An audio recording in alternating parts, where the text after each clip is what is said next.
മനുഷ്യന്മാർ ഏറ്റവും ഭയപ്പെടുന്ന ഒരു സംഭവമാകുന്നു ദാരിദ്ര്യം. ദാരിദ്ര്യത്തിൽ നിന്ന് എങ്ങനെ മോചനം നേടാൻ കഴിയുമെന്ന് മഹാന്മാർ പഠിപ്പിക്കുകയാണ്. സൂറത്തുൽ വാഖിയ എല്ലാ ദിവസവും പാരായണം ചെയ്യുന്ന വീട്ടിൽ ദാരിദ്ര്യം ഉണ്ടാവുകയില്ല എന്ന് മഹാന്മാരായ ഖുർആൻ പണ്ഡിതന്മാർ പഠിപ്പിക്കുന്നുണ്ട്.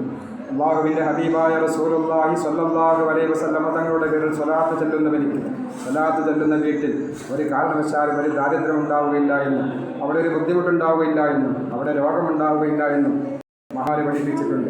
അതുകൊണ്ട് തന്നെ എല്ലാ ദിവസവും ഹബീബായ റസൂലുള്ളാഹി സ്വല്ലല്ലാഹു അലൈഹി വസല്ലം തങ്ങളുടെ പേരിൽ സ്വലാത്തുകൾ അധികരിപ്പിച്ചുകൊണ്ട് അള്ളാഹുവിലേക്ക് അടുക്കാൻ ശ്രമിക്കണം. പരിശുദ്ധമാക്കപ്പെട്ട മുഹറമിൻ്റെ ദിനരാത്രങ്ങൾ കഴിഞ്ഞു പോകുമ്പോൾ ഒരുപാട് ചരിത്ര സംഭവങ്ങൾക്ക് സാക്ഷ്യം വഹിച്ച പരിശുദ്ധമാക്കപ്പെട്ട ദിനരാത്രികൾ.